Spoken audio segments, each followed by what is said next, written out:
அனைவருக்கும் மந்திர வணக்கம். அன்பானவர்களே, இது ஒரு மாந்திரிகம் யூடியூப் சேனல். நமது சேனலில் ஒவ்வொரு நாளும் எழுத வேண்டிய மந்திரங்களை ஒவ்வொரு வாரமும் நாம் ஒரு தொகுப்பாக தனிப்பதிவாக கொடுத்துட்ருக்கோம். அந்த வகையில் 11/3/2024 முதல் 17/3/2024 வரை நீங்கள் தினமும் எழுத வேண்டிய மந்திரங்களை இந்த ஆடியோவில் உங்களுக்காக பதிவிட்டுள்ளேன். அன்பு சொந்தங்களே, மாந்திரீக கலை என்பது மிக மிக உன்னதமான ஒரு கலை, மிக மிக சக்தி வாய்ந்த ஒரு கலை.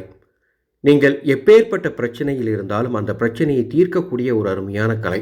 இந்த மாந்திரீக கலையை ஒரு மாந்திரீக வித்தை எனும் பெயரில் 21 நாட்களில் நீங்கள் வீட்டில் இருந்தபடியே கற்றுக்கொள்ளலாம். இதை கற்றுக்கொண்டு தொழிலாக சேவையாக செய்ய விரும்புகிறவங்க அல்லது உங்கள் சொந்த முன்னேற்றத்துக்கு பயன்படுத்தணும்னு நினைக்கிறவங்க தற்பொழுது வாட்ஸ்அப் மூலமாக வீட்டிலிருந்தே கற்றுக்கொள்ளலாம்.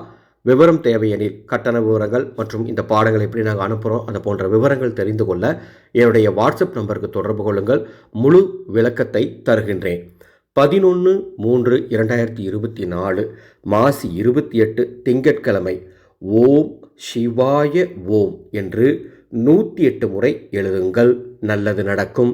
12/3/2024 மாசி 29 செவ்வாய்க்கிழமை ஓம் ராகுவே ஓம் 111 முறை இந்த மந்திரத்தை எழுதுங்கள், தோஷங்கள் விலகும்.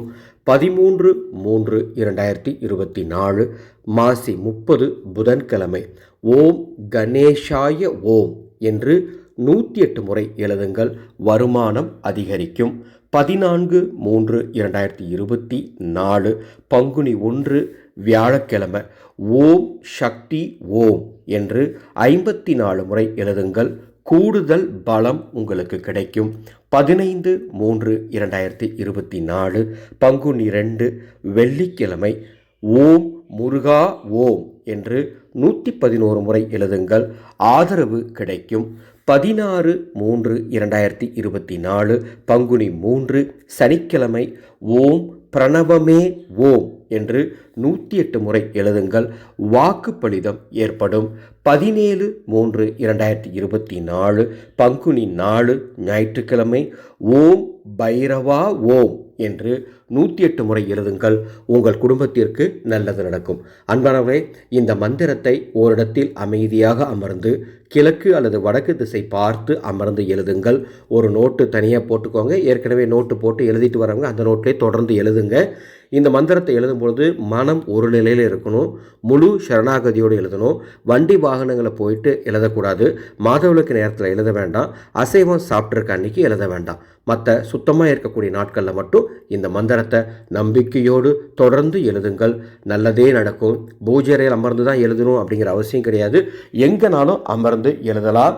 நம்பிக்கையோடு எழுதுங்கள், நல்லதே நடக்கும். உங்கள் குடும்பத்தில் இருக்கக்கூடிய கெட்ட விஷயங்கள், அதாவது உங்களுக்கு இருக்கக்கூடிய பிரச்சனைகள், தொடர்ந்து ஏதாவது ஒரு துர்க்காரியங்கள் நடக்குது அல்லது தீய செய்வினை கோளாறால் ஏதாவது பிரச்சனை இருக்குது, இந்த மாதிரி எந்த விதமான கெடுதல் இருந்தாலும் அதை சரி செய்ய வாட்ஸ்அப் எண்ணில் தொடர்பு கொள்ளுங்கள். வாக்கு முறையில் பார்த்து அதர்வன வேத பரிகாரங்கள் செய்து தரப்படும். மீண்டும் அடுத்த ஒரு பதிவில் சந்திக்கிறேன். மாகாளியே நமக.